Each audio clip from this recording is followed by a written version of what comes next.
Hi friends, welcome Pandian stores. இன்னைக்கு எபிசோடுக்கான சின்ன ரிவ்யூ பார்க்கலாம்.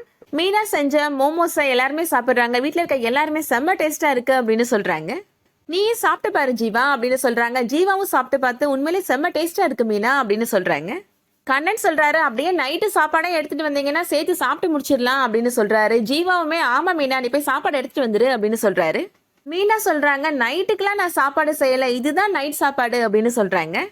மூர்த்தி சொல்றாரு, ஏதோ ஈவினிங் டைம்ல வடை போட்டு கொடுப்பாங்கல்ல, அந்த மாதிரி நீ ஏதோ செஞ்சு கொடுத்துருக்கன்னு நாங்க நினைச்சிட்டு இருக்கிறோம் அப்படின்னு சொல்றாரு. இதுதான் நைட்டு சாப்பாட்டுக்குன்னா ஆளாளுக்கு நீ ஒரு 20 கொடுத்துருந்தேன்னா வயிறு ஃபுல்லா சாப்பிட்டு இருந்திருப்போம் அப்படின்னு மூர்த்தி சொல்றாரு. ஒரு நிமிஷம் இருங்க மாமா, நான் இந்த வந்துடுறேன் அப்படின்னு சொல்லிட்டு தனம் இப்போ சமையல் பண்றதுக்காக போறாங்க.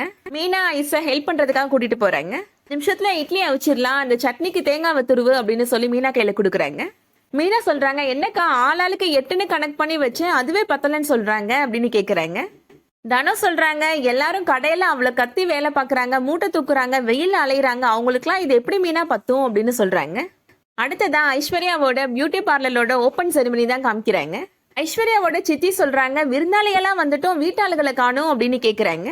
தனம் சொல்றாங்க, மாமாவுக்கும் ஜீவாவுக்கும் முக்கியமான வேலை இருக்கு, அவங்க வெளியில போயிட்டாங்க, அவங்க வர வரைக்கும் வெயிட் பண்ணிட்டு இருக்க வேணா, நம்மளே ஆரம்பிச்சிடலாம் அப்படின்னு சொல்றாங்க.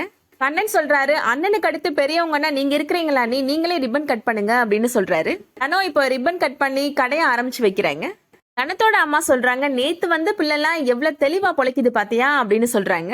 தனம் இப்போ தனத்தோட அம்மாவை திட்டுறாங்க, அம்மா தேவையில்லாம வந்த இடத்துல 7:30 கூட்டாதம்மா, அமைதியா நில்லுமா அப்படின்னு சொல்றாங்க. ஐஸ்வர்யா சொல்றாங்க, தனக்கா நான் உங்களுக்கு மேக்கப் போட்டு விடட்டுமா அப்படின்னு கேக்குறாங்க. எனக்கு கடைக்கு டைம் ஆயிடுச்சு, இங்கதான் சித்தி இருக்கிறாங்க, பாட்டி இருக்கிறாங்க, எல்லாருக்கும் மேக்கப் போட்டு விடு அப்படின்னு சொல்லிட்டு போயிடுறாங்க. ஐஸ்வர்யா அவங்க சித்திக்கு மேக்கப் போட்டு விடுறாங்க. உனக்கு கலராக்குறதா சித்தி என்னோட வேலை அப்படின்னு சொல்றாங்க. கதிர் வீட்டுல நடக்கிறத காமிக்கிறாங்க. கதிருக்கு இப்போ ஒரு போன் கால் வருது. எங்க வீட்டுல நடக்கிற விசேஷத்துக்கு நீங்க தான் சாப்பாடு செஞ்சு கொடுக்கணும் அப்படின்னு ஒருத்தர் போன் பண்ணி கேட்கிறாரு. ரேட் எவ்வளோன்னு சொன்னீங்கன்னா வசதியா இருக்கும் அப்படின்னு சொல்றாரு. ரேட் எல்லாம் அப்புறம் பேசிக்கலானே அப்படின்னு கதிர் சொல்லிடுறாரு. நீங்க நாளைக்கு கடைக்கு வாங்க, சாப்பாடு கொண்டு போய் உங்க வீட்டுல இருக்கவங்களுக்கு எல்லாம் கொடுத்து பாருங்க, எல்லாருக்கும் டேஸ்ட் பிடிச்சிருக்கான்னு பாருங்க அப்படின்னு சொல்றாரு. முல்லைட்டையுமே சொல்றாரு. முல்லை சொல்றாங்க, இந்த மாதிரி ஃபங்க்ஷன் ஆர்டர் கிடைச்சிச்சுன்னா அது நமக்கு ரொம்ப ஹெல்ப்ஃபுல்லா இருக்குங்க அப்படின்னு சொல்றாங்க.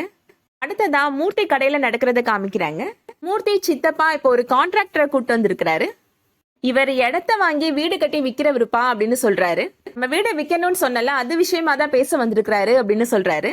இந்த கான்ட்ராக்டர் சொல்றாரு, இப்போதைக்கு மார்க்கெட் ரேட்டை வச்சு பார்க்கும்போது உங்க வீட்டுக்கு 60 லட்சம் ரூபாய் வருது, நீங்க பூர்வீக வீடுன்னு வேற சொல்றீங்க, 65 லட்சமா பேசி முடிச்சுக்கலாம் அப்படின்னு சொல்றாரு.